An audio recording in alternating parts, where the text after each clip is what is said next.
Hello students, welcome to the 21st lecture of the chapter neural control and coordination. मैं हरीश कुमार और इस lecture में हम reflex action and reflex arc के बारे में जानेंगे। तो चलो ये लेक्चर शुरू करते हैं। देखो स्टूडेंट्स, पिछले लेक्चर में हमने स्पाइनल कॉर्ड के बारे में पढ़ा था, राइट। हमने स्पाइनल कॉर्ड के बारे में उसकी सारी जानकारी ली। रिफ्लेक्स एक्शन समझने के लिए ना हमें थोड़ा ट्रांसवर्स सेक्शन समझना होगा स्पाइनल कॉर्ड का, ठीक है। स्पाइनल कॉर्ड जो कि सेंट्रल नर्वस सिस्टम का हिस्सा है, उसका हमें थोड़ा ट्रांसवर्स सेक्शन समझना होगा ताकि हमें रिफ्लेक्स एक्शन समझने में कोई दिक्कत ना आए। तो देखो, transverse section of spinal cord हम पढ़ने जा रहे हैं, ठीक। ये आपका क्या है, ब्रेन है, और नीचे यहाँ ब्रेन से जो निकल रही है ये है स्पाइनल कॉर्ड। यहाँ पर मैं एक कट लगाऊंगा, ठीक है, यहाँ पे कट लगाऊंगा और फिर हम ट्रांसवर्स सेक्शन देखेंगे। ऑलराइट, ट्रांसवर्स सेक्शन देखेंगे। मान लो इस तरीके का, यहाँ पे हमने कट लगाया, ये वाला जो रीजन है, ये जो रीजन, इस रीजन को हम देखेंगे, ठीक है। तो कुछ ऐसा दिखाई देगा।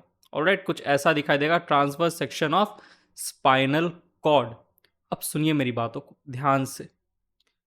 जो बीच वाला हिस्सा है, सेंटर वाला हिस्सा है स्पाइनल कॉर्ड का, वो कैसा है, ग्रेइश अपीयरेंस है, क्योंकि यहाँ पे माइलिनेटेड नर्व फाइबर बहुत ज़्यादा नंबर में प्रेजेंट होते हैं, ठीक है।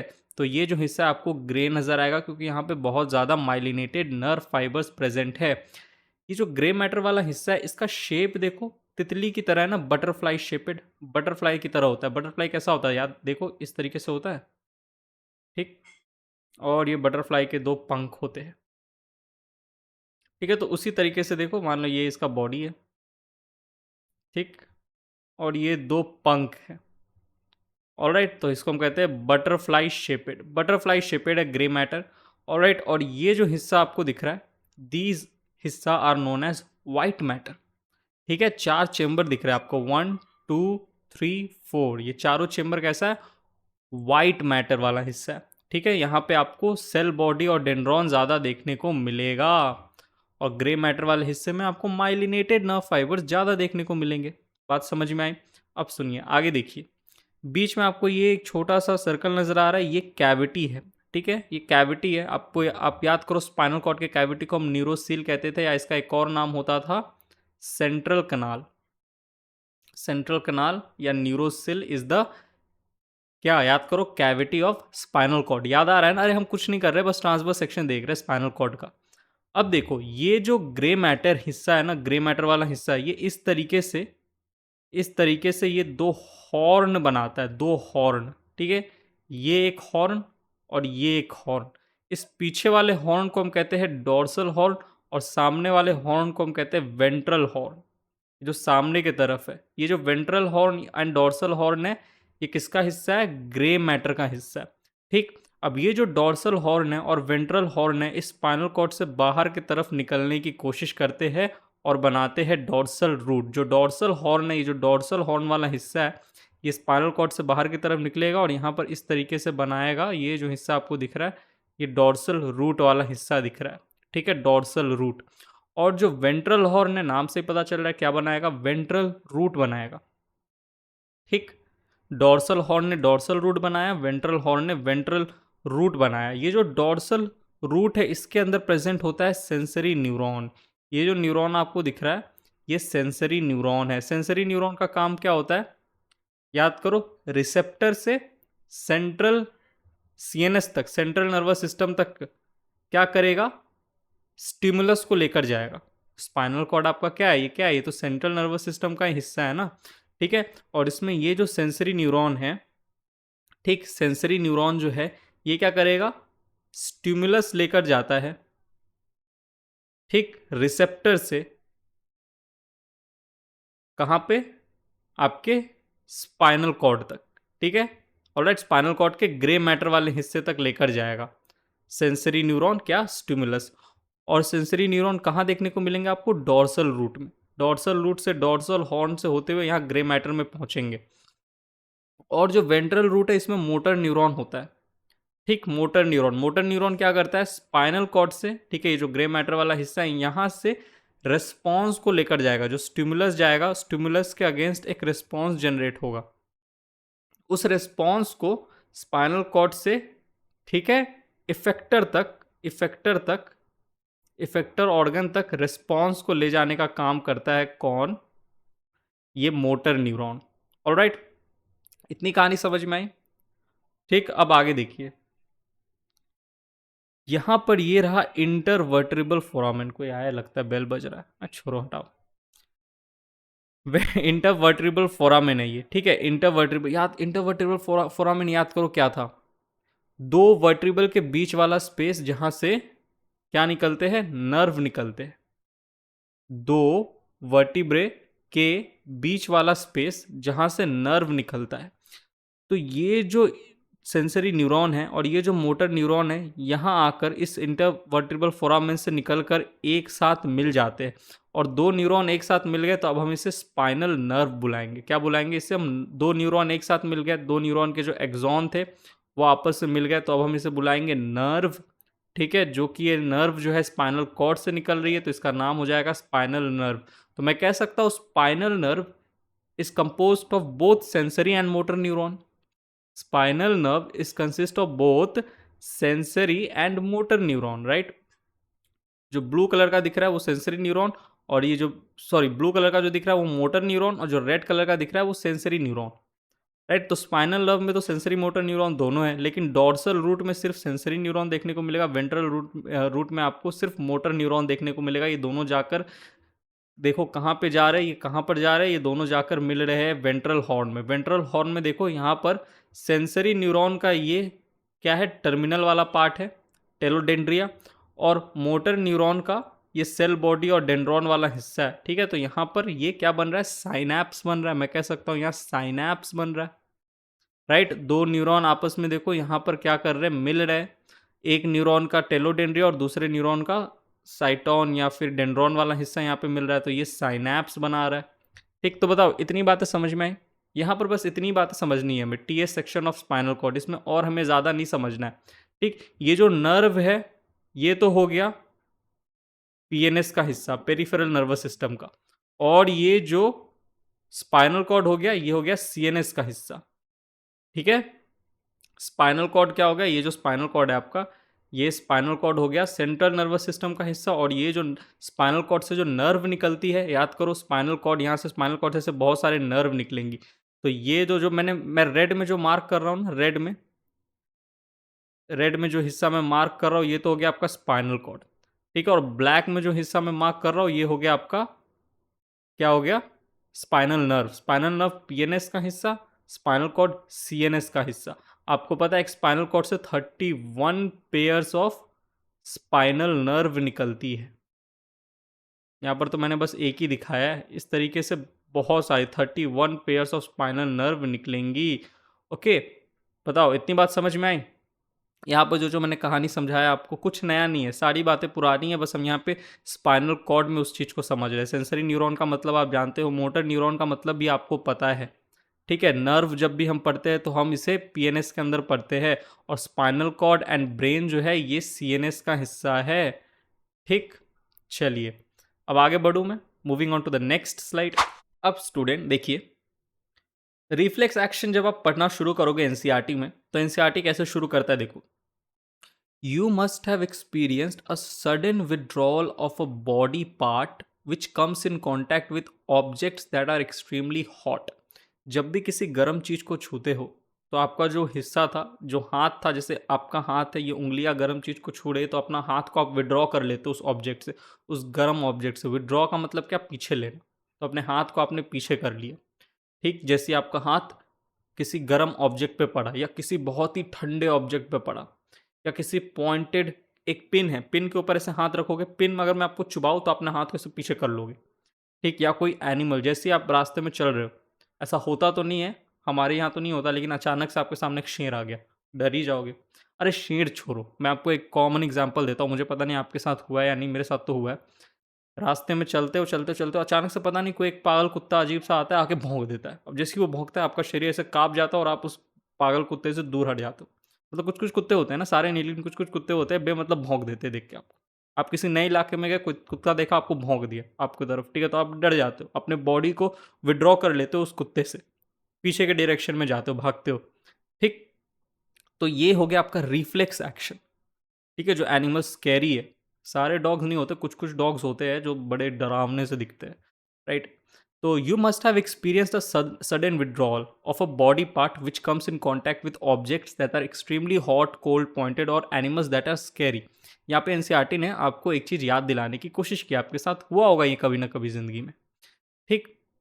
अब आगे देखो, the entire process of response to a peripheral nervous stimulus, ठीक है? एक नर्वस स्टिमुलस आपने रिसीव किया, ये नर्वस पेरिफेरल नर्वस स्टिमुलस जो है ये कहाँ से आएगा? आपके नर्व से होता हुआ आपके सीएनएस तक जाएगा, इसीलिए पेरिफेरल नर्वस का यूज़ किया गया। पीएनएस आपको पता है, पेरिफेरल नर्वस सिस्टम में हम नर्व की बात करते हैं, ठीक है? और नर्व की बात करते हैं यानी कि मोटर न्यूरॉन, सेंसरी न्यूरॉन के एक्सॉन आपस में मिलकर नर्व बनाते। सेंसरी न्यूरॉन जो है वो स्टिमुलस को लेकर जाता है और मोटर न्यूरॉन जो है वो सीएनएस से रिस्पॉन्स को लेकर आता है। तो जो इंटायर प्रोसेस है रिस्पॉन्स का, रिस्पॉन्स के आने का, ठीक है, आपके सीएनएस से रिस्पॉन्स आया to a peripheral nervous stimulation, किसी एक पेरिफेरल नर्वस स्टिमुलेशन का एक रिस्पॉन्स आया, वो इनवॉलेंटरी होता है, ठीक है? That occurs involuntary, that is without conscious. Involuntary मतलब बिना कॉन्शियस या एफर्ट या थॉट के हुआ है और रिक्वायर करता है involvement of a part of the central neural system, is called reflex action. बड़ा ही घुमा फिरा के एनसीईआरटी ने रिफ्लेक्स एक्शन का डेफिनेशन लिखा है। मैं आपको एक डायग्राम के थ्रू बड़ा ही सिंपल तरीके से रिफ्लेक्स एक्शन समझाने जा रहा हूँ, सुनिएगा। मैंने पहले भी इसकी बात की है लेकिन एक बार फिर से आपके लिए मैं समझाने की कोशिश कर रहा हूँ। ये एक जलता हुआ मोमबत्ती है, अचानक से आपका हाथ इस मोमबत्ती पे पड़ा। आपका जो हाथ है यहाँ पर क्या प्रेजेंट है? रिसेप्टर्स, रिसेप्टर्स प्रेजेंट है जो कि इस स्टिमुलस को रिसीव करेंगे। यहाँ पर स्टिमुलस जो है ये क्या है? हीट है, गरम, ठीक है, हीट। ऑलराइट, ये जो हीट है, ये जो गरम मोमबत्ती जो है यहाँ पर ये स्टिमुलस का काम कर रही है। जैसे ये स्टिमुलस आपके हाथों के रिसेप्टर के कांटेक्ट में आया, आपके हाथों से जो सेंसरी न्यूरॉन है, यहाँ पे सेंसरी न्यूरॉन्स है, आपके हाथों से सेंसरी न्यूरॉन्स गया कहाँ? इस स्टिमुलस को लेकर गया, इस स्टिमुलस को लेकर गया आपके सीएनएस तक, ठीक है? इस स्टिमुलस को, राइट, ये जो स्टिमुलस था हीट के फॉर्म में आपके हाथों में रिसेप्टर तक ये स्टिमुलस पहुंचा और सेंसरी न्यूरॉन ने स्टिमुलस को पहुंचाया सीएनएस तक। सीएनएस में इस स्टिमुलस के अगेंस्ट एक रिस्पॉन्स जनरेट हुआ और इस रिस्पॉन्स को भेजा गया इस मोटर न्यूरॉन के द्वारा, मोटर न्यूरॉन के द्वारा इस रिस्पॉन्स को भेजा गया आपके इफेक्टर ऑर्गन पे, इफेक्टर ऑर्गन या फिर इफेक्टर मसल पे, ठीक है? यहाँ पे इफेक्टर मसल्स आपके हैंड के मसल्स है, लेट्स से बाइसेप्स है, ठीक है? बाइसेप्स में यहाँ पे ये मसल में कॉन्ट्रैक्शन हुआ और आपने अपना हाथ पीछे कर लिया, राइट? आपने अपना हाथ पीछे कर लिया, इस कैंडल से आपने अपना हाथ दूर कर लिया, इससे ही हम कह रहे हैं रिफ्लेक्स एक्शन। अब यहाँ पर मैं आपको कुछ कुछ बातें बताने जा रहा हूँ, कुछ कुछ बातें बताने जा रहा हूँ। एक तो सबसे पहली बात, ये इनवॉलेंटरी रिस्पॉन्स है, विदाउट कॉन्शियस या विदाउट एफर्ट या थॉट। आप कुछ सोचते नहीं हो, आप कुछ एक्स्ट्रा एफर्ट नहीं लगाने जाते हो। ऐसा नहीं कि आपका हाथ मोमबत्ती को छुआ तो आप ऐसे पहले आराम से अपना मुंह उस मोमबत्ती की तरफ करोगे, फिर सारे सिचुएशन का जायज़ा लोगे, ये सब आप कुछ नहीं करोगे। कॉन्शियस, बिना कॉन्शियस के आप काम करोगे इनवॉलेंटरी, और सबसे पहले अपने हाथ को पीछे लोगे उस गर्म मोमबत्ती से, राइट, उस गर्म फ्लेम से। तो कैसा हुआ? विदाउट कॉन्शियस एफर्ट या थॉट, बिना सोचे समझे आपने पहले अपने हाथ को पीछे लिया, ठीक है? ऑलराइट, और इस चीज में आपका इन्वॉल्व था आपका central neural system. Central neural system इस चीज में क्या कहता है? इन्वॉल्व था, बिना कॉन्शियस के हुआ, सेंट्रल नर्वस सिस्टम के इन्वॉल्वमेंट से हुआ, क्योंकि जो गर्माहट का जो स्टिमुलस था वो आपके सेंसरी न्यूरॉन से सीएनएस में गया, सीएनएस ने रिस्पॉन्स बनाया, फिर रिस्पॉन्स आपके इफेक्टर ऑर्गन तक गया और फटाक से अपना हाथ आपने पीछे लिया। ये पूरा प्रोसेस, इससे हम कहते हैं रिफ्लेक्स एक्शन। ये बहुत सडन होता है, फटाक से होता है। आपने रियल लाइफ में कभी ना कभी इस चीज़ को एक्सपीरियंस किया ही होगा, जिसके बारे में एनसीईआरटी ने यहाँ पे बोला है, ठीक? तो ये पूरा प्रोसेस जो है इस रिस्पॉन्स का to a peripheral nervous stimulation, यहाँ पर एक नर्वस स्टिमुलेशन हुआ, ठीक है, आपके इस न्यूरॉन से होता हुआ गया, ठीक, दैट अकर्स इनवॉलेंटरीली, इनवॉलेंटरी हुआ बिना किसी कॉन्शियस एफर्ट को, इसे हम कहते हैं रिफ्लेक्स एक्शन। अब रिफ्लेक्स एक्शन के कुछ कैरेक्टर्स मैं आपको बताने जा रहा हूँ। सबसे पहला कि देखो क्या होता है, रिफ्लेक्स एक्शन के समय एक स्टिमुलस आता है, उस स्टिमुलस के अगेंस्ट एक रिस्पॉन्स बनता है और आपका बॉडी फटाक से एक्ट करता है। स्टिमुलस आया, रिस्पॉन्स बना, ठीक? तो देखो फास्ट और क्विक होता है, बहुत फास्ट होता है रिफ्लेक्स एक्शन। आप खुद देखो, मोमबत्ती पे हम हाथ रखते हो, गर्म होता है, फटाक से पीछे ले ले, तो सडन होता है, रैपिड होता है। ठीक। इनवॉलेंटरी होता है, इनवॉलेंटरी होता है, आपका कुछ कंट्रोल नहीं है, सीधा आप क्या करते हो, अपना हाथ पीछे लेते हो। ऐसा नहीं कि आपका हाथ जल रहा है और उसमें आप हाथ रखे हुए हो अपने वॉलेंटरी, अपने विल पावर के हिसाब से, नहीं, इनवॉलेंटरी होगा। मैं आपको एक पिन चुबाऊंगा, आप फटाक से अपना हाथ पीछे लो, विदाउट कॉन्शियस। ज़्यादा सोचोगे समझोगे, एफर्ट थॉट वॉट कुछ नहीं लगाओगे इसमें, आपको एक यहाँ पे स्टिमुलस फील हुआ, ठीक है, ऑलराइट, और वो स्टिमुलस आपके लिए एक मतलब समझ लो एक पेनफुल था, और आपने अपना हाथ पीछे ले लिया। ठीक। चलिए, have no adverse effect. Reflex action का कोई बहुत एडवर्स इफेक्ट नहीं होता, थोड़ी देर के लिए होता है, ठीक है। ऐसा नहीं कि एकदम पूरा हाथ ही जल गया आपका फिर आपने हाथ हटाया, नहीं, थोड़ा सा हाथ जला, आपने पीछे ले लिया, तो इस रिफ्लेक्स एक्शन का कुछ बहुत बड़ा खतरनाक कुछ इफेक्ट नहीं होता। हाँ, क्या लिखा था मैंने, हैव नो एडवर्स इफेक्ट, किसी तरह का कोई एडवर्स इफेक्ट नहीं होता है, ठीक है। बहुत बड़ा कुछ एकदम आपके साथ नहीं हो जाएगा। क्या होगा, आपने बस, या अब कोई कुत्ता आपको दिख गया, राइट, कुत्ता भौंका अचानक से, आप डर जाओगे, ठीक है, डर जाओगे, लेकिन ऐसा थोड़ी है कि आप डर गए तो आपके किडनी में हार्ट अटैक आ गया, राइट। ऐसा थोड़ी होता है, आप थोड़ी देर के लिए डर जाओगे, एकदम पीछे हो जाओगे और उस कुत्ते से दूर चले जाओगे, तो ठीक है। तो इसका रिफ्लेक्स एक्शन कोई बहुत बड़ा खतरा नहीं है, कुछ कुछ बहुत बड़ा एडवर्स इफेक्ट नहीं होता, बहुत समय तक इसका इफेक्ट नहीं रहता, ठीक है, बहुत समय तक इसका इफेक्ट नहीं होता, क्विक होता है, सडन होता है, इनवॉलेंटरी होता है। समझ में आ रहा है रिफ्लेक्स एक्शन का मतलब। चलिए अब आगे चलते हैं, अब हम पढ़ते हैं रिफ्लेक्स आर्क के बारे में। ये तो हमने रिफ्लेक्स एक्शन को समझा। रिफ्लेक्स आर्क क्या है कि इस पूरे प्रोसेस को होने में जो पाथवे इन्वॉल्व है, आर्क का मतलब क्या होता है, पाथवे, तो हम रिफ्लेक्स एक्शन के पाथवे को समझेंगे, ठीक, शुरुआत से अंत तक, स्टिमुलस के रिसीव होने से रिस्पॉन्स के आने तक क्या क्या चीज़ें होती है, वो सारी चीज़ों को हम, हालांकि मैंने आपको शॉर्ट में समझा दिया, बट एक बार राइटिंग में डिटेल में अगले स्लाइड में देख लेते हैं। तो moving on to the next slide. अब स्टूडेंट समझते हैं रिफ्लेक्स आर्क के बारे में। रिफ्लेक्स आर्क क्या होता है, reflex arc is the pathway of completion of reflex action.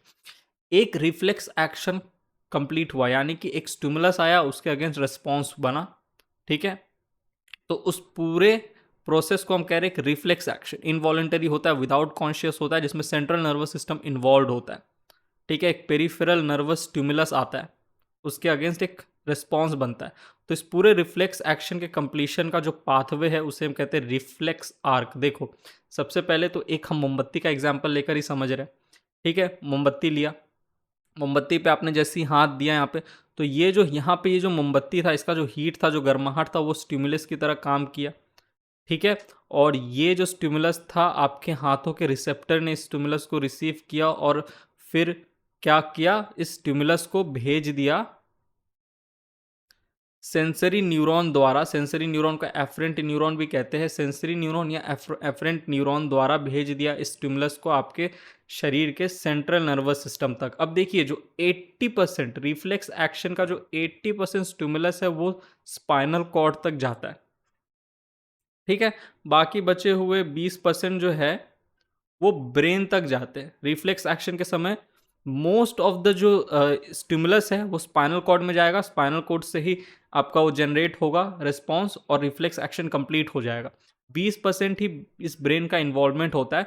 तो हम सेंट्रल नर्वस सिस्टम का स्पाइनल कॉर्ड को ही लेकर चलेंगे कि स्पाइनल कॉर्ड तक गया क्या, स्टिमुलस, और उसके अगेंस्ट रिस्पॉन्स बना इस स्पाइनल कॉर्ड में ही। इसलिए मैंने आपको स्पाइनल कॉर्ड का स्ट्रक्चर शुरू में समझा दिया था। तो जो रिफ्लेक्स एक्शन में जो स्टिमुलस का रिस्पॉन्स में बनना होता है वो स्पाइनल कॉर्ड में ही हो जाता है, ब्रेन की ज़रूरत नहीं पड़ती है, ठीक। 80% स्पाइनल कॉर्ड ही अपना काम कर देता है रिफ्लेक्स एक्शन का। तो हम स्पाइनल कॉर्ड को ज़्यादा क्या कहते हैं, उसको वजन, ज़्यादा वेटेज देकर हम स्पाइनल कॉर्ड से ही समझेंगे, ऑलराइट। तो देखिए क्या हुआ, सेंसरी या एफरेंट न्यूरॉन ने स्टिमुलस भेजा आपके स्पाइनल कॉर्ड तक, ठीक है, स्पाइनल कॉर्ड के कौन से हिस्से तक, याद करो, ग्रे मैटर। अरे ये देखो ना, ये वाला, इसीलिए मैंने आपको शुरू में ये समझा दिया था, ठीक है। ये देखो, ये सेंसरी न्यूरॉन क्या कर रहा है, डोर्सल रूट से होते हुए ग्रे मैटर तक यहाँ पर ऐसे स्टिमुलस लेकर जा रहा है, ठीक, और यहाँ पर ये मोटर न्यूरॉन प्रेजेंट है, ठीक। इसी ग्रे मैटर में क्या होगा बताओ, जो आपका स्टिमुलस था उसके अगेंस्ट एक रिस्पॉन्स को क्रिएट किया जाएगा ऑलराइट, और उस रिस्पॉन्स को इस मोटर न्यूरॉन द्वारा भेजा जाएगा। ठीक है, इस मोटर न्यूरॉन द्वारा भेजा जाएगा जो कि इस वेंट्रल रूट में है। ऑलराइट, तो इसीलिए मैंने आपको स्पाइनल कॉर्ड का ट्रांसवर्स सेक्शन शुरू में बता दिया था। तो ये स्टिमुलस आया स्पाइनल कॉर्ड के ग्रे मैटर तक, ठीक है, वहां पर रिस्पॉन्स बना, फिर रिस्पॉन्स के बनने के बाद रिस्पॉन्स को भेजा गया, इस रिस्पॉन्स को भेजा गया मोटर न्यूरॉन द्वारा। मोटर न्यूरॉन को एफरेंट न्यूरॉन भी कहते हैं। और इस रिस्पॉन्स को रिसीव किया इफेक्टर मसल्स ने। आपके जो यहाँ बाइसेप्स मसल्स है, ये क्या कर रहे हैं, इस रिस्पॉन्स को रिसीव कर रहे हैं, मसल्स में कॉन्ट्रैक्शन हो रहा है और आप अपना हाथ पीछे ले ले रहे हो। इस पूरे प्रोसेस को हम कह रहे हैं, इस पूरे पाथवे को हम कह रहे हैं रिफ्लेक्स एक्शन।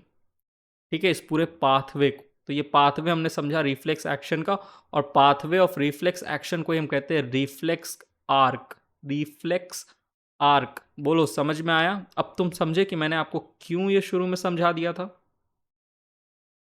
ठीक है, बात समझ में आई? तो अगर आपसे कोई पूछ ले बताओ रिफ्लेक्स आर्क बताओ, पाथवे बताओ, तो पहले स्टिमुलस जाएगा रिसेप्टर तक, रिसेप्टर जो है सेंसरी न्यूरॉन या एफरेंट न्यूरॉन द्वारा जाएगा सीएनएस तक, सीएनएस में रिस्पॉन्स बनेगा, फिर वो रिस्पॉन्स एफरेंट न्यूरॉन से रिस्पॉन्स पहुंचेगा इफेक्टर ऑर्गन तक। ठीक है, चलिए आगे बढ़ो, मतलब आगे बढ़ूँ मैं, समझ में आया ना? कुछ देखो टफ नहीं है ऐसा, मतलब आसान ही है, ये तो सबसे ईजी वाला टॉपिक है क्योंकि आप एकदम रिलेट कर सकते हो इससे। मतलब आपके एनसीईआरटी शुरू शुरू में बोल देता है कि अपने लाइफ में आपने कभी किसी गर्म ऑब्जेक्ट पे हाथ दिया होगा तो पीछे कर लिया होगा, कुछ स्कैरी जानवर को देखा होगा तो आप डर गए होगे, राइट, अपने बॉडी को विड्रॉ कर लिया होगा। तो मज़ा आता है इस टॉपिक को समझने में। चलिए आगे बढ़ते हैं, moving on to the next slide. अच्छा, नेक्स्ट स्लाइड में जाने से पहले मैं एक चीज़ आपको बताना भूल गया। देखो, इस रिफ्लेक्स एक्शन में मैं आपसे पूछूं कितने न्यूरॉन इन्वॉल्व है, तो आप बोलोगे सर दो, एक सेंसरी न्यूरॉन और एक मोटर या एफरेंट न्यूरॉन। ठीक है, ऑलराइट। लेकिन कभी कभी आपको इस सेंसरी न्यूरॉन और इस मोटर न्यूरॉन के बीच में एक इंटर न्यूरॉन भी देखने को मिलता है। ठीक है, इंटर न्यूरॉन भी देखने को मिलता है। ऑलराइट, तो अगर इंटर न्यूरॉन नहीं होगा तो बताओ कितने साइनैप्स बनेंगे, तो आप बोलोगे सर सिर्फ एक साइनैप्स बनेंगे। ठीक है, यहाँ पर ये एक साइनैप्स बन रहा है, बीच वाला स्पेस इसे हम कहते हैं साइनैप्टिक क्लेफ्ट। ये रहा आपका टेलोडेंड्रिया, प्री साइनैप्टिक मेम्ब्रेन। ठीक है, ये आपका क्या, यहाँ पे डेंड्रॉन होगा, पोस्ट साइनैप्टिक मेम्ब्रेन, तो ये बन गया साइनैप्स। ठीक, इन कभी कभी इन दोनों के बीच में एक इंटर न्यूरॉन प्रेजेंट होता है। तो अब बताओ कितने साइनैप्स बन जाएंगे, एक साइनैप्स यहाँ बन जाएगा, ठीक है, और एक साइनैप्स यहाँ बन जाएगा, दो साइनैप्स बन गए। तो on the basis of synapse, के कितने साइनैप्स बने हैं, रिफ्लेक्स एक्शन दो तरह के होते हैं। क्या क्या है वो अगले स्लाइड में समझते हैं। Moving on to the next slide. देखिए, on the basis of synapse दो तरह के रिफ्लेक्स एक्शन होता है, एक होता है मोनोसाइनैप्टिक रिफ्लेक्स एक्शन, एक होता है पॉलीसाइनैप्टिक रिफ्लेक्स एक्शन। मोनोसाइनैप्टिक रिफ्लेक्स एक्शन में क्या होता है, only one synapse is seen between sensory and motor neuron. Sensory और मोटर न्यूरॉन के बीच में आपको सिर्फ एक साइनैप्स देखने को मिलेगा। ठीक, जैसे ये देखो, ये सेंसरी न्यूरॉन वाला हिस्सा मैंने इधर बनाया, ये मोटर न्यूरॉन वाला हिस्सा है, यहाँ पर क्या है, एक ही साइनैप्स है, यानी कि इंटर न्यूरॉन एब्सेंट है। जब इंटर न्यूरॉन एब्सेंट होगा तभी हम कहेंगे कि जो रिफ्लेक्स एक्शन है कैसा है, मोनोसाइनेप्टिक रिफ्लेक्स एक्शन है, सिर्फ एक साइनैप्स प्रेजेंट है। इसका एग्जांपल है नी जर्क रिफ्लेक्स, इसको मैं आगे आपको समझाऊंगा डिटेल में। नी जर्क रिफ्लेक्स, घुटना झटका रिफ्लेक्स। नी का मतलब होता है घुटना, जर्क का मतलब होता है झटका, और रिफ्लेक्स का मतलब आपको पता है। ठीक है, तो घुटना झटका reflex, this is example of monosynaptic reflex action. Polysynaptic reflex action, more than one synapse is seen between sensory and motor neuron. Sensory और मोटर न्यूरॉन के बीच में आपको एक से ज़्यादा साइनैप्स देखने को मिलेंगे। ये एक सेंसरी न्यूरॉन है, एक मोटर न्यूरॉन है, इसके बीच में आपको ये एक साइनैप्स देखने को मिलेगा और ये एक साइनैप्स देखने को मिलेगा, यानी कि दो साइनैप्स देखने को मिलेगा। ये क्यों हुआ, क्योंकि यहाँ पर इंटर न्यूरॉन प्रेजेंट था, इंटर न्यूरॉन प्रेजेंट था।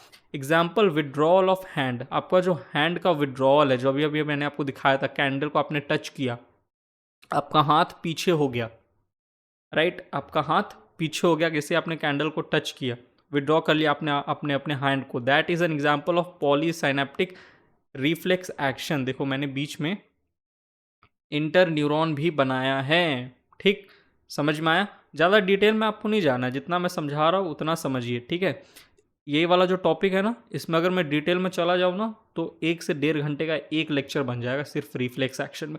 लेकिन उतना पढ़कर कोई फ़ायदा नहीं है, कोई फ़ायदा नहीं है, पूछेगा ही नहीं नीट में। ऐसे ही मैं थोड़ा आपको एक्स्ट्रा पढ़ा रहा हूँ, और कितना एक्स्ट्रा पढ़ोगे। ठीक, चलिए तो याद कर लीजिएगा इस चीज़ को। आगे बढ़ते हैं, moving on to the next slide. अब स्टूडेंट, रिफ्लेक्स एक्शन अगेन दो तरह के होते हैं on the basis of previous experience. On the basis of synapse दो तरह के reflex action, monosynaptic polysynaptic reflex action. Again on the basis of previous experience दो तरह के रिफ्लेक्स एक्शन आपको देखने को मिलेंगे, दो तरह के रिफ्लेक्स आपको देखने को मिलेंगे। ठीक है, on the basis of previous experience दो तरह के रिफ्लेक्स होते हैं। एक आपका रिफ्लेक्स होता है कंडीशनड रिफ्लेक्स, यानी कि previous experience is required to complete this action. किसी रिफ्लेक्स एक्शन को कंप्लीट होने के लिए एक पुराने एक्सपीरियंस की ज़रूरत पड़े तो उसे हम कहते हैं कंडीशनड रिफ्लेक्स। एग्जाम्पल से समझ में आएगा, जैसे स्विमिंग, साइकिलिंग, डांसिंग, सिंगिंग। अगर मैं स्विमिंग का बेसिस स्विमिंग को डिटेल में लेकर समझते हैं, ठीक है, कि कंडीशनड रिफ्लेक्स एक्शन क्या है। अगर मैं आपको आज कहूँ कि ले स्विमिंग कर, पानी में फेंक दूँ, ठीक है, तो आप डूब जाओगे, डूब जाओगे, जाहिर सी बात है। लेकिन आपने कभी ना कभी स्विमिंग बचपन में सीखा होगा। लेट से आपने सीख के रखा है, ठीक है। सीखने में किसने मदद की? सेरिब्रम ने। ठीक है, उस चीज़ में परफेक्ट होने में किसने मदद की? सेरिबेलम ने। आपने स्विमिंग सीख लिया। अब आज आज के डेट में मैं आपको पानी में फेंक दूँ तो आप स्विमिंग करने लग जाओगे। That's a reflex action, involuntary response है। जैसे ही पानी में फेंकूंगा आप तैरने लग जाओगे, नहीं तैरोगे तो डूब जाओगे, आपको पता है। तो जैसे ही मैंने आपको एकदम गहरी पानी में फेंका, आपने तैरना शुरू कर दिया। तो वो भी क्या है? एक इनवॉलेंटरी रिस्पॉन्स है। इनवॉलेंटरी रिस्पॉन्स है टू अ स्टिमुलस, ठीक है, ऑलराइट। और यहाँ पे स्टिमुलस क्या है? यहाँ पे स्टिमुलस है आपका, क्या कहते हैं, फियर। फियर भी एक तरीके से स्टिमुलस का काम करता है। यहाँ पे फियर आपके लिए एक स्टिमुलस है। आपको डर है कि नहीं होगा तो डूब जाऊंगा मैं, तो आप अपना हाथ ऐसे ऐसे चलाने लग जाते हो पानी में। क्यों चला पा रहे हो, क्यों स्विमिंग कर पा रहे हो? क्योंकि ये एक प्रीवियस एक्सपीरियंस ज़रूरत है इस कंडीशन रिफ्लेक्स एक्शन को पूरा करने के लिए। कंडीशन, यहाँ पे एक कंडीशन चाहिए। कंडीशन ये होना चाहिए कि आपका प्रीवियस एक्सपीरियंस होना चाहिए इस चीज़ का। साइकिलिंग, आज की डेट में आप साइकिलिंग क्यों अच्छे से कर देते हो? जैसे मैं बोलूँ ले साइकिलिंग चला, आप अच्छे से साइकिलिंग कर लेते हो, गिरते विरते नहीं हो, क्योंकि आपका प्रीवियस एक्सपीरियंस है। जैसे ही साइकिल पे बैठा दूंगा आपको, आप वही आपको पता चल जाएगा कि अगर मैं नहीं चलाऊंगा तो गिर जाऊंगा, तो आप साइकिल पैडल मारने लग जाते हो, साइकिल चलने लग जाती है, राइट। चलिए, initially these actions are voluntary. शुरुआत में ये सारी एक्शंस ना वॉलेंटरी होते हैं, राइट, वॉलेंटरी होते हैं। जब शुरुआत में आप साइकिलिंग करते हो तो आपको सीखना होता है, आप वॉलेंटरीली अपना सीखते हो। स्विमिंग आप वॉलेंटरीली हाथ के मसल को कॉन्ट्रैक्ट कर रहे हो, रिलैक्स कर रहे हो, लेग्स के मसल को कॉन्ट्रैक्ट करो, रिलैक्स करो, ताकि सही से तैर पाओ आप। वॉलेंटरी होता है शुरुआत में, at the time of learning, जब आप इस चीज़ को सीख रहे हो। डांसिंग जब करते हो तो आप बहुत सारे स्टेप्स करते हो, फिर उसके बाद कुछ कुछ गलत होता है तो उसको फिर परफेक्ट करते हो वॉलेंटरीली। लेकिन एक बार जब आपने सीख लिया, उस चीज़ को परफेक्शन कर लिया, तो फिर वो इनवॉलेंटरी है, आपके अंदर रह जाता है वो, ठीक है, ऑलराइट। चलिए, तो फिर अचानक से शादी में बोल दो जा नाच जाके, तो एकदम नाचने लग जाते हो, इनवॉलेंटरी रिस्पॉन्स। एकदम बाराती में एकदम पूरा नागिन डांस करने लग जाते हो राइट। तो वही होता है, ऑलराइट, इनवॉलेंटरी रिस्पॉन्स। परफेक्ट नागिन डांस करना है तो नागिन डांस अच्छे से सीखा होगा कभी ना कभी, राइट। चलिए, अनकंडीशनड रिफ्लेक्स क्या होता है? Previous experience is not required to complete this action. पुराने एक्सपीरियंस की ज़रूरत है ही नहीं। जैसे स्नीजिंग, हाँ, छींक आती है तो उसके लिए कोई एक्सपीरियंस है क्या? छींकने का कुछ प्रैक्टिस किया था, वो तो आती आ जाती है छींक, और छींक एक बार आ गई तो रोक नहीं सकते, इनवॉलेंटरी रिस्पॉन्स है।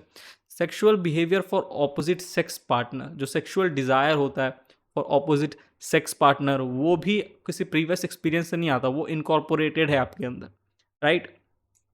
माइग्रेशन ऑफ बर्ड्स, जब चिड़ियों का समय आता है एक जगह से दूसरी जगह माइग्रेट करने का, ठीक है, ऑलराइट, तो वो खुद अपना उस डायरेक्शन में माइग्रेट करने लग जाती है। ऐसा थोड़ी है कि पिछले जन्म में उसने माइग्रेशन किया था तो उसको याद है कि इस जन्म में भी मुझे उधर ही जाना है अरे, ये सब अनकंडीशन रिफ्लेक्स है, प्रीवियस एक्सपीरियंस की ज़रूरत नहीं है, पता है उनको, ठीक है। माइग्रेशन ऑफ बर्ड्स, जब समय आता है तो एकदम सही डायरेक्शन में उड़ते उड़ते अपने सही जगह पे पहुंच जाती है, माइग्रेट कर लेती है, ठीक। तो ये सब अनकंडीशन रिफ्लेक्स है। Condition reflex, uncondition reflex action समझ में आया? आप बोलो, आगे बढ़ू। चलिए, moving on to the next slide.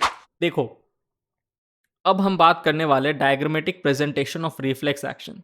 जो नी जर्क रिफ्लेक्स है ना, एनसीईआरटी में बड़ा ही सुंदर डायग्राम दिया गया है। इसको मैं आपको समझाऊंगा एकदम डिटेल में, एंड आई एम श्योर इतना डिटेल में आपको अभी तक किसी भी टीचर ने नहीं समझाया होगा। कोई एक डाउट नहीं आने दूंगा, आई प्रॉमिस यू। सुनो, एक भी डाउट नहीं आएगा, बस ध्यान से मेरी बातों को समझना। नी जर्क रिफ्लेक्स, पहला बात होता क्या है sir? It is a reflex action. जब आप डॉक्टर के पास जाते हो तो डॉक्टर ये चेक करता है कि आपका बॉडी का रिफ्लेक्स एक्शन अच्छा है कि नहीं है, तो उसके लिए वो एक स्टडी परफॉर्म करता है जिसे हम कहते हैं नी जर्क रिफ्लेक्स। आपके ऊपर डॉक्टर एक स्टडी परफॉर्म करेगा जिसे हम कहते हैं नी जर्क रिफ्लेक्स। ये इसलिए किया जाता है ताकि डॉक्टर चेक करे कि आपके शरीर का जो रिफ्लेक्स एक्शन है वो सही से काम कर रहा है कि नहीं कर रहा। रिफ्लेक्स एक्शन वाला जो मैकेनिज्म है आपके बॉडी का, वो सही से काम कर रहा है कि नहीं कर रहा। किसी तरह का न्यूरल डिजीज का खतरा तो नहीं है ना आपको। तो ये चेक करने के लिए डॉक्टर एक स्टडी करता है आपके ऊपर जिसे हम कहते हैं नी जर्क रिफ्लेक्स। डॉक्टर क्या करता है, आपको एक चेयर पे बैठाता है और इस तरीके से आपका जो घुटना है वो नीचे झूल रहा होता है। कुर्सी पे बैठते हो तो आपका जो नी है नीचे की तरफ झूल रहा होता है ना, ठीक है। तो अब डॉक्टर क्या करता है, देखिए मैं अब आपको इस नी जर्क रिफ्लेक्स का पूरा आर्क समझाने वाला हूँ। डॉक्टर क्या करता है, एक हथौड़ा लेता है, ठीक है, और उस हथौड़ा से आपके घुटने पे मारता है। अब इस घुटने के बारे में थोड़ा मैं आपको बताने जा रहा हूँ। ये जो आपका घुटना है, यहाँ पर देखो ये बोन आपको दिख रहा है, this bone is called femur. It is the longest bone of your body. इस बोन के ऊपर की तरफ आपको यहाँ मसल स्पिंडल दिख रहा है, इस बोन के नीचे की तरफ आपको यहाँ मसल स्पिंडल दिख रहा है। खास बात इन दोनों मसल स्पिंडल के बारे में ये है कि ये दोनों एक दूसरे के एंटागोनिस्टिक होते हैं। एंटागोनिस्टिक, सर एंटागोनिस्टिक का मतलब क्या? एक दूसरे के अगेंस्ट काम करते हैं। अगर ऊपर वाला कॉन्ट्रैक्ट होगा तो एट द सेम टाइम नीचे वाला आपको रिलैक्स्ड दिखेगा, और अगर नीचे वाला रिलैक्स्ड हो, नीचे वाला अगर कॉन्ट्रैक्ट होगा तो एट द सेम टाइम ऊपर वाला आपको रिलैक्स्ड दिखेगा। तो एक दूसरे के ऑपोजिट रहते हैं, ठीक है। ये खास बात है इन दोनों मसल स्पिंडल के बारे में। ऑलराइट, अब सुनिए, ये जो हड्डी आपको दिख रहा है इसे हम कहते हैं पैटेला, पैटेला बोन, ठीक। और ये हड्डी और इस मसल को जोड़ने का काम करती है, बताओ क्या? टेंडन, ठीक है। तो यहाँ पे टेंडन प्रेजेंट है जो कि which is composed of white fibrous connective tissue, right. इसीलिए व्हाइट कलर का यहाँ पे दिख रहा है आपको। अब होता क्या है, डॉक्टर ने एक हथौड़ा लिया, छोटा सा हथौड़ा, बहुत बड़ा हथौड़ा नहीं, और आपके पटेला बोन पे मारता है, जिसके वजह से आपका ये जो टेंडन है इसमें टेंशन क्रिएट होता है। टेंशन क्रिएट होने के कारण आपके जो मसल स्पिंडल है वहां तक ये स्टिमुलस पहुंचता है, और मसल स्पिंडल में प्रेजेंट होते हैं रिसेप्टर जो कि उस स्टिमुलस को रिसीव करते हैं। और स्टिमुलस एक बार आया तो उसको इस एफरेंट पाथवे द्वारा, यानी कि सेंसरी न्यूरॉन जो होता है, ठीक है, एफरेंट पाथवे यानी कि सेंसरी न्यूरॉन के बारे में बोलने की कोशिश की है एनसीईआरटी ने। इस सेंसरी न्यूरॉन यानी एफरेंट पाथवे द्वारा भेजा जाता है कहाँ? स्पाइनल कॉर्ड के ग्रे मैटर वाले हिस्से में, ठीक है। और देखो ये क्या है, ये आपका डॉर्सल रूट है, ठीक। ये यहाँ पे आपका वेंट्रल रूट है। यहाँ पे डॉर्सल रूट गैंग्लियन क्यों बोला है? क्योंकि यहाँ पर इस सेंसरी न्यूरॉन का सेल बॉडी प्रेजेंट है। और आपको पता है कि जब हम पेरिफेरल नर्वस सिस्टम की बात करते हैं तो पेरिफेरल नर्वस सिस्टम में हम सेल बॉडी के लिए एक फैंसी वर्ड यूज़ करते हैं, गैंग्लियन, ठीक है। अब एक आपको मैं एक्स्ट्रा नॉलेज देने जा रहा हूँ, it's a fact, please remember it. यहाँ पर जो सेंसरी न्यूरॉन है ना स्टूडेंट, जिसके थ्रू स्टिमुलस गया है स्पाइनल कॉर्ड के ग्रे मैटर तक, ये जो सेंसरी न्यूरॉन है it is a type of pseudo unipolar neuron. Pseudo unipolar neuron, अगर आपको याद हो तो मैंने आपको टाइप्स ऑफ न्यूरॉन पढ़ाया था, तो उसमें मैंने आपको unipolar, bipolar, multipolar, pseudo unipolar neuron के बारे में बताया था। तो यहाँ पर ये जो न्यूरॉन है it is a pseudo unipolar neuron. और यहाँ पर ये आपको दिख रहा है, ये मोटर न्यूरॉन, मोटर न्यूरॉन, ठीक है, जो कि रिस्पॉन्स को लेकर जाता है। यहाँ पर जो मोटर न्यूरॉन प्रेजेंट होते हैं ना स्टूडेंट, ये मोटर न्यूरॉन एक्चुअली में मल्टीपोलर होती है, मल्टीपोलर टाइप की मोटर न्यूरॉन्स होती है, ठीक है, ठीक है। चलिए, बात समझ में आई इतनी? अच्छा ठीक है, स्टिमुलस पहुंच गया सर ग्रे मैटर तक, लेकर आया कौन? Sensory neuron. अब यहां पर देखो, ये मोटर न्यूरॉन का डेंड्रॉन है और ये सेंसरी न्यूरॉन का एक्सॉन टर्मिनल वाला हिस्सा है, ठीक है। तो यहाँ पर अब क्या होगा, स्टिमुलस के अगेंस्ट एक रिस्पॉन्स को बनाया जाएगा और उस रिस्पॉन्स को लेकर जाएगी ये मोटर न्यूरॉन। ये देखो मैं लेके जा रहा हूँ, ये मोटर न्यूरॉन रिस्पॉन्स को लेकर जा रहा है, लेकर जा रहा है, लेकर जा रहा है, लेकर जा रहा है, लेकर जा रहा है, और पहुंच गया मसल स्पिंडल तक।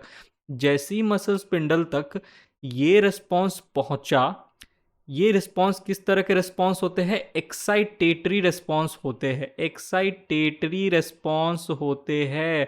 और एक्साइटेटरी रिस्पॉन्स जब इस मोटर न्यूरॉन के द्वारा आपके मसल स्पिंडल तक पहुंचता है तो आपके मसल स्पिंडल कॉन्ट्रैक्ट करते हैं, क्योंकि रिस्पॉन्स कैसे थे? Excitatory response. कॉन्ट्रैक्ट किया आपका मसल स्पिंडल, यहाँ पर कॉन्ट्रैक्शन हुआ क्यों? रिस्पॉन्स की वजह से। तो क्या मिला? ये जो आपकी टंगड़ी थी ये आगे की तरफ मूव की, टंगड़ी में आपको झटका देखने को मिला, इसीलिए टंगड़ी मतलब घुटने के वजह से झटका आया। तो घुटना झटका एक्सप्रेस बोल रहा हूँ, घुटना झटका रिफ्लेक्स। ठीक है, बोलो समझ में आया? स्टिमुलस स्टिमुलस था, हथौड़ा से मारा, उसके बदले रिस्पॉन्स क्या दिखाई दिया? आपका ये जो नी है आगे की तरफ मूव किया। दिस इज नेचुरल, यही होना चाहिए। ठीक है, इसका मतलब आपके शरीर का रिफ्लेक्स एक्शन एकदम अच्छे से काम कर रहा है। तो नी जर्क रिफ्लेक्स का मैंने आपको पूरा आर्क समझाया। अब जब बच्चा इस फिगर को पढ़ता है तो सबसे बड़का डाउट उसके दिमागवा में आता है कि सर ठीक है, हम समझ गए, यहाँ से स्टिमुलस गया, यहाँ से रिस्पॉन्स आया, यहाँ पर ये एक साइनैप्स है। सर ये एक साइनैप्स है, ठीक है, यहाँ पर एक साइनैप्स बना जो कि इस सेंसरी न्यूरॉन और मोटर न्यूरॉन के बीच में बना। तो हम कह सकते हैं sir knee jerk reflex is an example of mono synaptic reflex action, जैसा कि सर आपने हमें पढ़ाया था। ठीक है, बहुत अच्छी बात है। लेकिन सर यहाँ पर ये इंटर न्यूरॉन क्या कर रहा है? सबसे बड़ा डाउट आता है। तो सुनो, मैंने सबसे शुरू में आपको बताया था ये दोनों मसल एक दूसरे के एंटागोनिस्टिक काम करते हैं। ये कॉन्ट्रैक्ट किया, ठीक है, क्योंकि एक्साइटेटरी रिस्पॉन्स आया था। तो एट द सेम टाइम ये नीचे वाला रिलैक्स करेगा ना। तो इस रिलैक्स को करवाने के लिए यहाँ पर इंटर न्यूरॉन प्रेजेंट होते हैं। देखो, जब शुरुआत में यहाँ से स्टिमुलस गया था शुरुआत में, तो ये जो सेंसरी न्यूरॉन है ना, इसका एक एक्सॉन टर्मिनल तो इस मोटर न्यूरॉन के कांटेक्ट में रहता है। ये ऑरेंज वाला मोटर न्यूरॉन जो है, ये ऑरेंज वाला, और यहाँ पर एक रेड कलर का मोटर न्यूरॉन है। ठीक है, और इस सेंसरी न्यूरॉन का एक एक्सॉन टर्मिनल वाला हिस्सा इस इंटर न्यूरॉन के कांटेक्ट में रहता है। ठीक है, अब क्या होता है देखो, कुछ स्टिमुलस तो इस मोटर न्यूरॉन तक जाता है जो कि एक्साइटेटरी रिस्पॉन्स बनाता है, जिसकी वजह से ये मसल स्पिंडल कॉन्ट्रैक्ट करती है। अब यहाँ से कुछ स्टिमुलस जो है इस इंटर न्यूरॉन तक पहुँचता है यहाँ पर, ठीक है, ऑलराइट। और फिर उसके बाद यहाँ पर स्टिमुलस आया और इस इंटर न्यूरॉन से यहाँ पर फिर क्या हुआ? रिस्पॉन्स बनाया गया और वो रिस्पॉन्स पहुँचा इस मोटर न्यूरॉन तक। बात समझ में आई? रेड वाले मोटर न्यूरॉन तक। रेड वाला मोटर न्यूरॉन क्या करेगा? यहाँ पर जो रिस्पॉन्स बना है ना, ठीक है, ये जो ऑरेंज वाले में जो रिस्पॉन्स बना था एक्साइटेटरी था। यहाँ पर जो रिस्पॉन्स बना है ना बच्चा, वो इनहिबिटरी रिस्पॉन्स बना है, जिसके कारण से because of this inhibitory response इस मोटर न्यूरॉन से इनहिबिटरी रिस्पॉन्स जा रहा है। जैसे ही इस मसल स्पिंडल तक पहुंचेगा, रिस्पॉन्स कैसा था? इनहिबिटरी। ये जो मसल स्पिंडल है रिलैक्स करेगा। ठीक है, ठीक है, इसे हम क्या कह रहे हैं? मोटर एंड प्लेट कह रहे हैं। इस मोटर एंड प्लेट से द्वारा यहाँ पर क्या इनहिबिटरी रिस्पॉन्स आता है, जिसके कारण से ये जो इफेक्टर मसल्स है आपके, जो कि इनहिबिटरी रिस्पॉन्स को रिसीव करते हैं और रिलैक्स हो जाते हैं। तो ये रिलैक्स होने के लिए, रिलैक्स करवाने के लिए यहाँ पर इंटर न्यूरॉन प्रेजेंट होते हैं। इस इंटर न्यूरॉन का नी जर्क रिफ्लेक्स वाले आर्क से कुछ लेना देना नहीं है। ये तो भैया बस इंटर न्यूरॉन क्या कर रहा है, जो कि ये दोनों मसल एक दूसरे के एंटागोनिस्टिक होते हैं, तो ये कॉन्ट्रैक्ट किया, सी माने कॉन्ट्रैक्ट, तो इसको आर बोले तो रिलैक्स करवाने के लिए ये इंटर न्यूरॉन होते हैं। इसको आप नी जर्क रिफ्लेक्स के आर्क में इन्वॉल्व नहीं करोगे, क्योंकि नी jerk reflex is a मोनोसाइनेप्टिक reflex. लेकिन इंटर न्यूरॉन में देखो, एक साइनैप्स यहां बन रहा है, एक साइनैप्स यहां बन रहा है, तो ये एक पॉलीसाइनेप्टिक रिफ्लेक्स हो जाएगा, क्योंकि इंटर न्यूरॉन इन्वॉल्व है। ठीक है, ऑलराइट। नी जर्क रिफ्लेक्स का आर्क तो मैंने आपको सबसे शुरू में बता दिया था, जो कि एक्साइटेटरी रिस्पॉन्स बनता है। ठीक, तो बोलो आज के बाद इस फिगर को आप देखोगे तो कोई डाउट आपके मन में आना नहीं चाहिए। यहाँ पर एक साइनैप्स बना, एक्साइटेटरी रिस्पॉन्स गया, ऊपर वाला कॉन्ट्रैक्ट हुआ, रिफ्लेक्स एक्शन वाला जो नी जर्क वाला जो रिफ्लेक्स था कंप्लीट हुआ, घुटना आगे की तरफ मूव किया।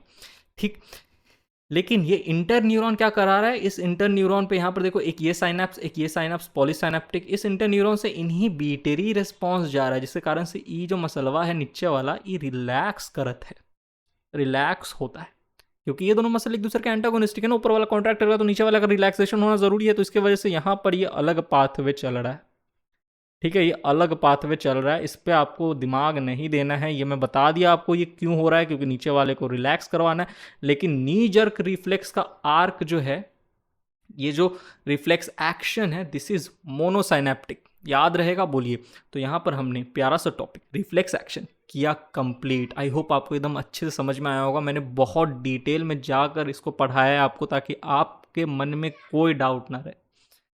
ठीक है, चलिए, तो यहीं पे ये लेक्चर होता है समाप्त। मिलता हूँ मैं आपसे अगले लेक्चर में, इस चैप्टर में कुछ और एक आध दो लेक्चर, इसके बाद ये चैप्टर खत्म हो जाएगा।